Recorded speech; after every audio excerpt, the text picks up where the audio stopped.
to discuss, talk about professional standards and getting the best of influencer relationships. We have Max Sjöblom from Kast, and I almost definitely said one of those words wrong, but it's okay. We'll carry on and pretend we didn't. So Max, how are you doing, Max? I'm good. Good. How are you? Where are you in the world, Max? I am in Helsinki, Finland. Ah, we love Helsinki. That's fine. I generally miss Helsinki. Yes. I managed to get in there just before lockdown for a few people, but yeah, it feels really weird to. Usually, I'm so used to talking at Pocket Gamer Helsinki, which is in the fall, so it's a bit colder and a bit, gloomier. And now it's like full on summer here, so it feels a bit odd.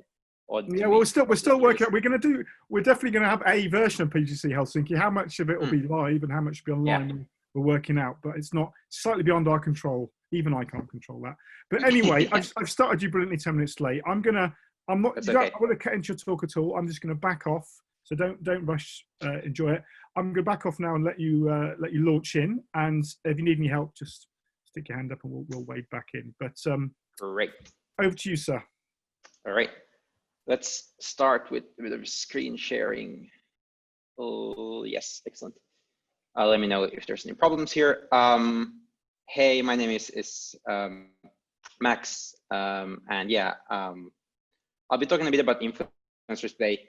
Usually, I think I've talked last 4 PGC Helsinki's. Usually I talk about esports as kind of my main focus, but I've also done some work within influencers. Also, thanks to the previous speaker, that was really interesting stuff to hear about ESL, and no worries that it went a bit overboard with the questions. I think it was fine and important questions to ask. So we're going to talk about influencers, and when I was thinking about how to approach the subject, I chose to stay pretty general. So if you're an influencer marketing expert, I'm sorry, this might not bring much new to you, but I'm trying to kind of be inclusive to most people who are watching, to stay pretty general and then focus a bit on the gaming industry. It's also interesting to hear input from people who maybe work in not just gaming, but other industries as well. So to start off, let's see how I get my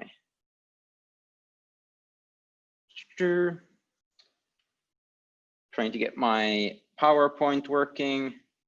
Just a second. Great. Okay. So briefly about me, so you know my background. I'm a PhD from Aalto University here in Finland. My topic was understanding the psychology behind spectators of streaming and esports. So that's kind of my main focus has been on, like, why do people watch esports and gaming? Like, that's a common question. Why do people watch others play games? It's fairly obvious once you dig into it, and if you've done it yourselves, you probably know why you watch. So that's kind of my main focus, and that's kind of the area I'm an international expert in. But also we did a fair amount of research within the influencer stuff, specifically why influencers produce content, how they do it, so on, specifically in YouTube and Twitch. Alongside specifically my colleague Maria Tölhönen, who's an expert in that field. So we're going to be reflecting on some of that in my talk as well. Currently, I'm no longer in academia. I'm working as a country manager for Kast. We're a online watch party software, one of the leading of those in the world. So that means kind of getting together with your friends, watching stuff together, hanging out, which has been especially, unfortunately, really important for many people now during lockdowns. But yeah, that's kind of what I do. And if you have any questions about Kast, feel free to ask me now or later. I have my contact information in the last slide. So we're going to talk briefly about what influencers are, just starting from the basics. Then we're talking about how to understand influencers, because that's important if you want to achieve things with influencers. Then we're going to talk a bit about kind of you versus the influencer, how you should be handling the situation when talking with people. And then finally, trying to wrap it up and kind of give some easy brief steps to finding success when working with influencers. That's the agenda for today, and hopefully I'm able to finish it in 15 minutes with a few minutes left for questions. So briefly, what are influencers? I think most of you have some kind of idea of what an influencer is. I think it's almost impossible if you used the internet in the last 5 years to avoid hearing about influencers on, YouTube or Twitch or wherever.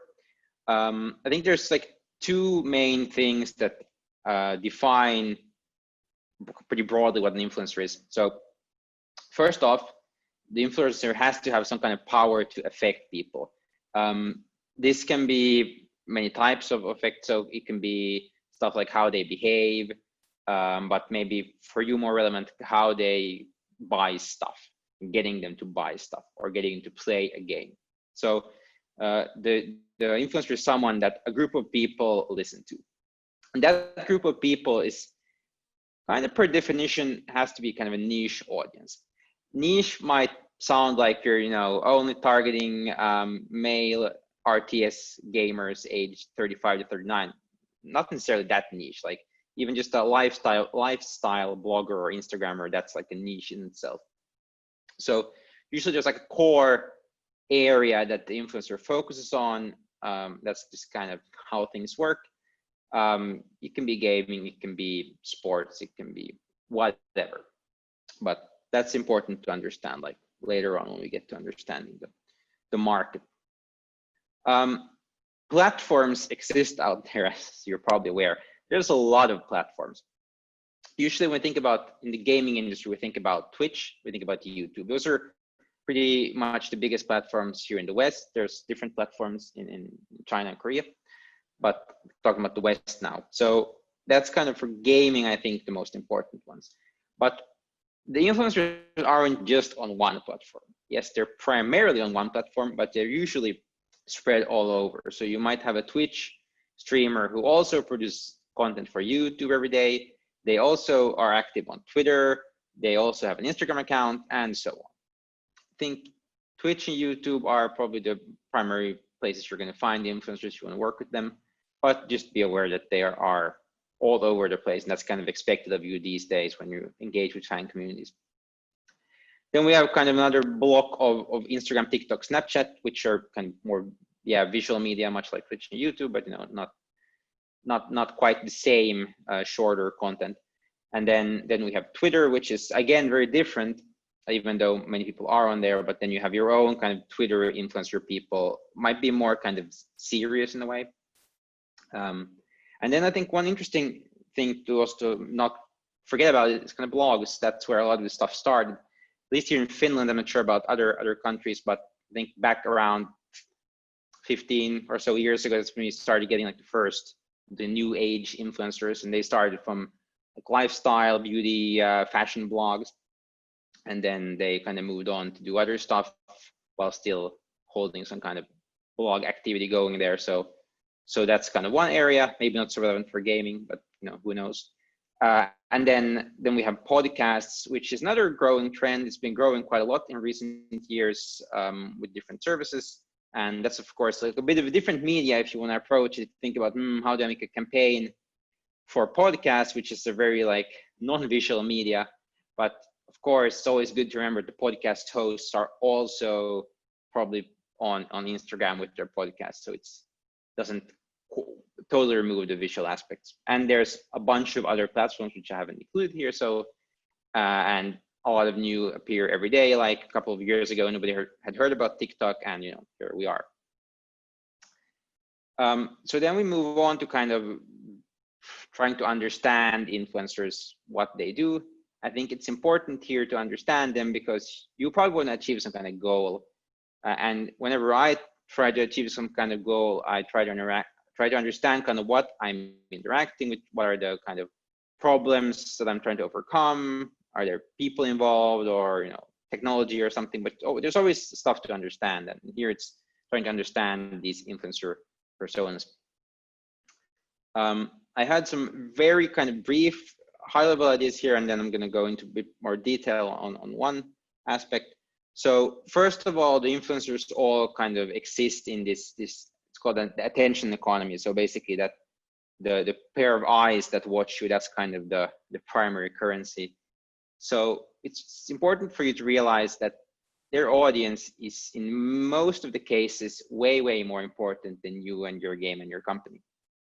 I've seen a lot of these cases where people assume that because they're paying some kind of fee for the influencer, that the influencer has to treat them like God and do exactly what they say. But in most cases, if you actually want to kind of achieve your stuff, it's really important to understand that the audience that the influencer has, that's kind of who they actually are catering to, and they don't want to lose that audience. So they're going to choose their partners wisely. Then kind of what is their shtick? So kind of what defines them? That starts from everything like what their niche is. Is it gaming or something else? And if it's gaming, they probably have some kind of genre they focus in. It's maybe like card games, or is it RTS, or is it MOBAs, or whatever.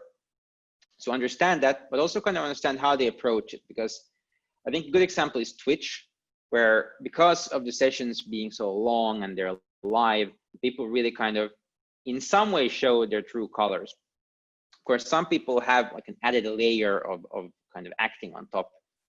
They're almost their true selves, but not quite. And then we have people who really aren't their true selves. They kind of have a personality. I think it's important to understand this, so then you can understand kind of your game and how it relates to working with these people. An example, if people who are familiar with Kast, who's a Twitch streamer, she's kind of a very outspoken personality and a way of doing things through negativity, of kind of berating the gameplay, and then people in her community are also quite negative, and that's kind of a thing that she's cultivated as a way of getting people to engage. It's kind of like her negative persona identity. So that's kind of an extreme case, and then there's others similar, but most people are kind of fairly bland even in how they act. But just understand the streamer or influencer, whatever, and then really kind of think about what their primary platform is. Again, we're probably talking about Twitch and YouTube in many cases, and those kind of also interact to some degree.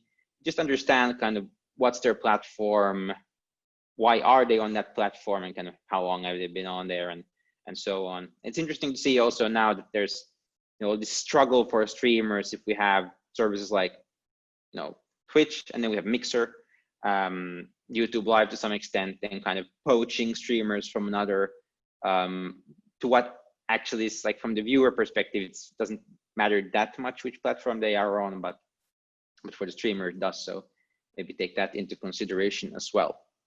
So just some brief observations about this, and then as I mentioned, we had done some research within streamers. So me and my colleague Maria Törhänen did a survey study on why people stream. So looking at their motivations, we had about 350 people answer, who are primarily video content creators, so YouTube and Twitch. So we looked at two different things. We looked at what makes them spend time on content creation, like which aspects gets them to spend more and more time per week on content creation. And then we looked at what makes them want to continue creating content in the future. So those of you who have ever dabbled in psychology or motivation heard about extrinsic and intrinsic motivation. So to simplify things, extrinsic motivations usually come from the outside. It can be stuff like money or things like that. And then intrinsic motivations are, plainly put, things that make you feel good or that you do just because of the thing itself. When we look at why people spend more and more time on content creation, we saw social interaction as one thing. That's an intrinsic motivation. And then we saw career development and income as extrinsic developments. And that makes sense because, if you're spending more and more time on content creation, that is time away from something else. If you spend 40 hours on content creation per week, it probably means you're not working a full-time job, or then you're not sleeping at all. But yeah, so it makes sense to kind of this kind of dualistic nature of you need to make money in order to be able to produce more content and so on. So it kind of, that's how the motivation works. But then on the intent to continue, it's interesting to see that we only found intrinsic motivations to be important here. So stuff like enjoyment, social interaction, and skill development. I think particularly interesting to see social interaction being a part of both of these, which makes sense if you think about it. Often when thinking about YouTube and Twitch, we talk about them as social platforms, and the fact that people find communities there, and they really spend a lot of time there and connect with other people. So it makes sense for also the content creators to find that to be a meaningful part of this.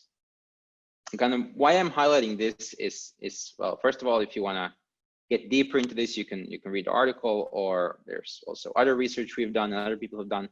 But just to kind of understand that people are not only doing it for the money, as we can see here. The existence of all these intrinsic motivations really tells you the kind of truth that people don't get into the influencer industry just to make money. Sure, I mean there's a lot of money to be made these days, but it's not easy. It's extremely hard these days to get into kind of being a successful Twitch streamer and to even earn anything from it. So you can maybe think about it also as offering influencers something else than just money. It's an interesting thought. But yeah, so then now we've covered the really basics of understanding the influencers. Going to move on, thinking about kind of how you and the influencers interact with each other. This again, pretty general stuff to think about. So first off, as mentioned previously, their audience is their most important thing. That's kind of their primary asset that they have. They don't want to lose it, they want to grow it. So if you can help them grow it, that's great for them. That might be worth more than money, especially if you're working with smaller influencers. They might very well welcome the opportunity to work with a gaming company, even if you're not paying them at all. But then when you contact them, and this can be tricky because a lot of influencers get a lot of contacts, so they might just miss your email. They might get 100 emails per day. So it might be tricky to get like the first contact with them. But when you kind of talk to influencers, give them a thorough brief. I've heard of so many kind of badly briefed campaigns where the game company says, oh, we want you to promote our game, and the influencer says, okay, we'll do. And then afterwards, the gaming company is like mad at, oh, you didn't do this and you didn't do that. Why weren't you good at playing this game? And then the influencer is like, what the hell? I mean, you never gave me any details on what to do. You never briefed me. You never told me like what your goals were.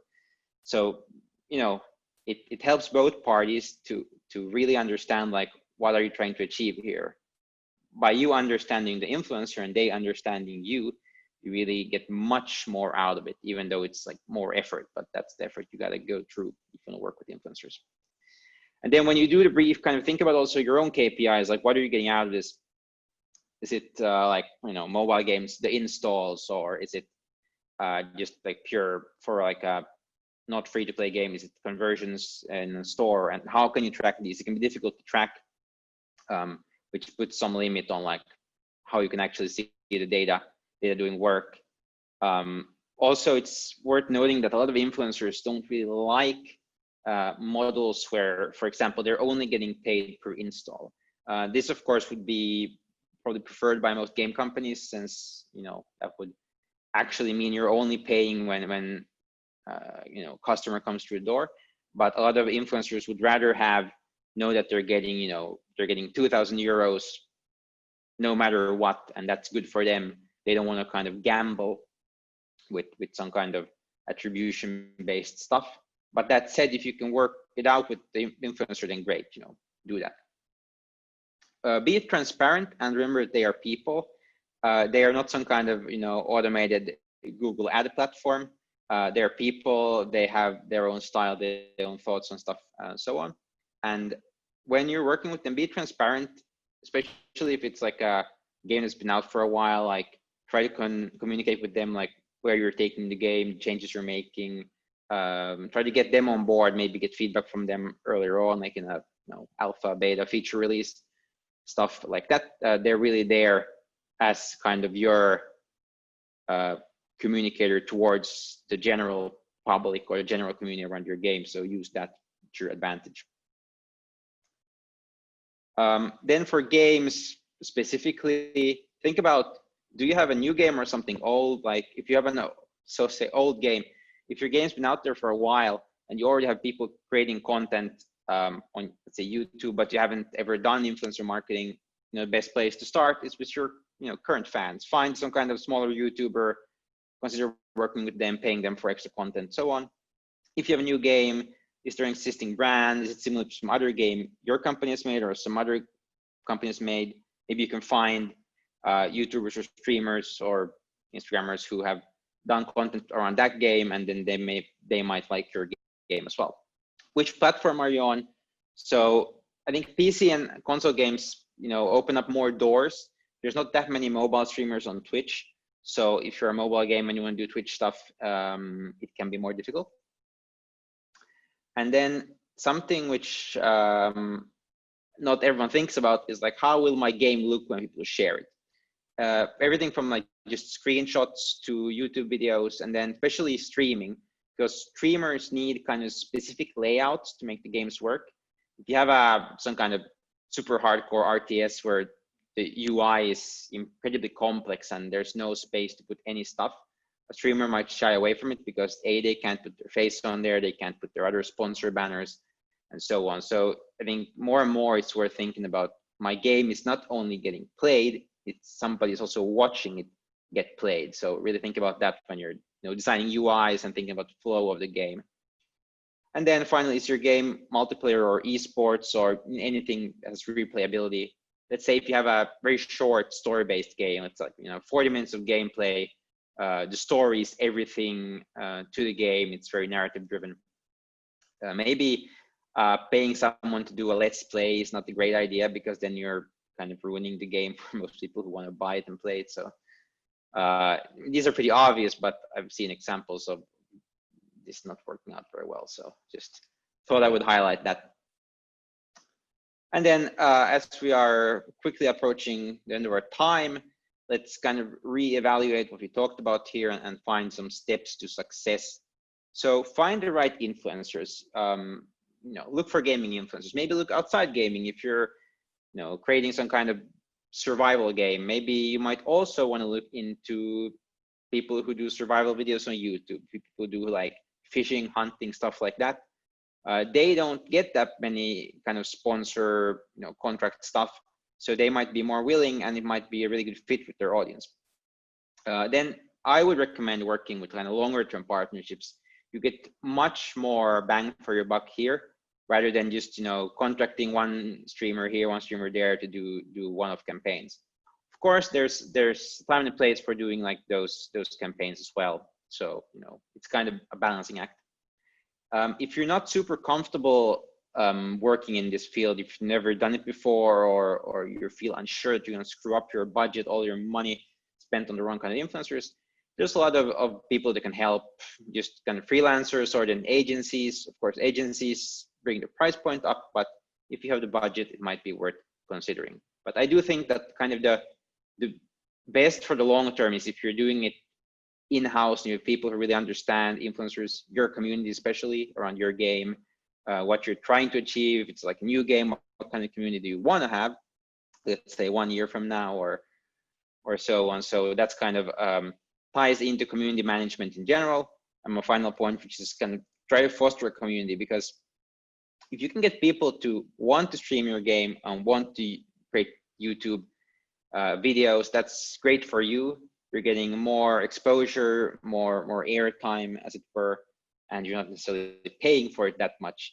You can also, by paying certain influencers, you can get a nice trickle-down effect. Let's say you get like a mid-size to large influencer to create content for your game, and they probably have a lot of smaller influencers following them, and then they see, okay, this guy made a video for this physics-based car game. Okay, I'm also going to make content because we have kind of the same viewership.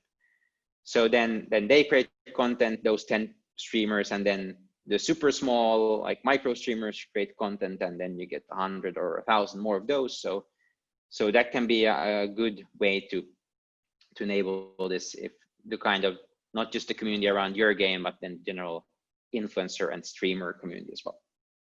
I think that's pretty much all the time I have. Thank you for listening this afternoon. Hopefully you had a good online conference so far. I guess this is like a new normal for a while. Yeah, thank you. This is the new normal, definitely. Yeah.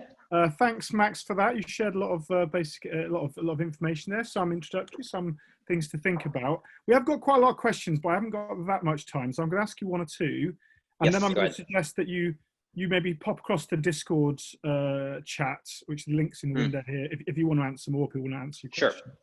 So I'm just going to one question I had, which I think takes in some of the questions here, was about different channels, because obviously you listed quite a lot of different channels. Yeah. There's a lot of different influencers. There's different types of influencers, and in terms of scale and things they cover. There's also so many channels now. You know, you used to use YouTube and Twitch, and now it's got Instagram you got to worry about, and Twitter and TikTok, and I mean, there's so many new things emerging all the time. Yeah.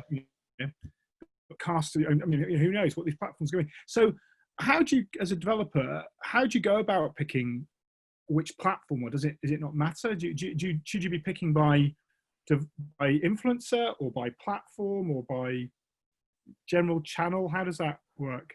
Yeah, I think that's a good question. I think it depends a bit on your game.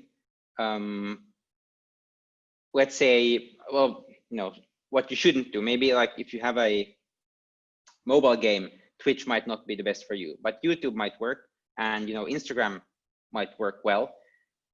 Just because it's not, you can set up to play mobile games on Twitch, and but it's kind of more complex, and I would say most people go to Twitch for other type of gameplay. So just that's kind of the platform thing. I think the most natural at the moment, at least, to go if you're looking for influencers in gaming specifically, it's Twitch and YouTube. Okay. But that of course means that there's also a lot of other people doing the same thing.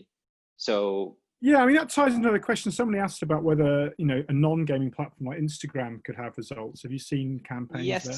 I mean, I'm sure that also I get a lot of Instagram, especially ads, and then kind of also influencer-based ads for games. And I'm sure like you can make successful TikTok campaigns around games, and maybe gaming itself could be a good thing. I think TikTok has a lot of potential to create like virality, where you get, again, more bang for your buck. Yeah.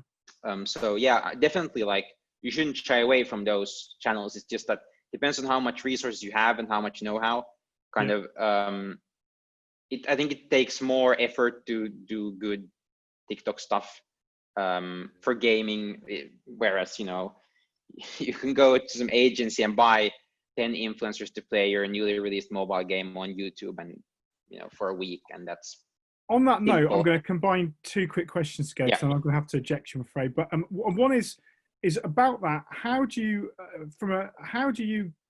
deal with? Because as you say, there is so many layers. There's the influencers direct, there's their management, there's a direct agency. There's often like agencies that aggregate influencers, like things like Matchmade or Upper, I think, do things like that. And how do you decide who to work with? And then also, side to that, as a smaller developer, like an indie developer who doesn't have a massive budget to spend, what advice could you offer them? Is it looking in different areas, like looking in developing markets, or looking in smaller channels, or who to talk to? And for an indie, is any tips?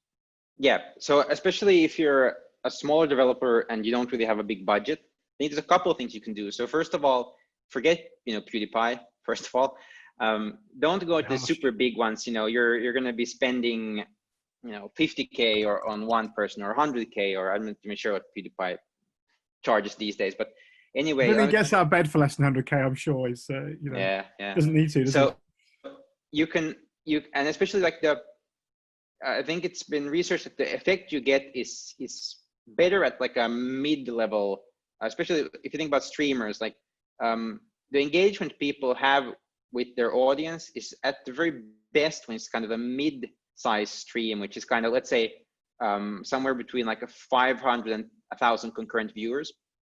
That's kind of gets you a good mix of both having enough people there and also them being really kind of engaged kind of that they really believe what the streamer is saying. Because if you have a really big channel, let's say like a 15,000 concurrent viewers on Twitch, that's kind of like more a stadium atmosphere. You go there to yell at the stadium, kind of. So it's kind of more believable when it's in the smaller channel. So maybe rather than get a person with 10K concurrent viewers, you get like 10 people with 500 concurrent viewers, something. And also they, charge much less. And then the second point is that, ask your game developer friends. Usually someone has a friend who is a streamer, might be a smaller streamer.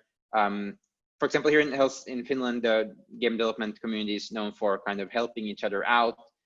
We have different forums. So maybe, ask about other people's experiences with influencers in your market, and then ask if people know YouTubers or streamers who, could help. Usually, like if you don't have almost any money, you can still find something probably, you can get a small streamer to help you for like a bottle of whiskey or something.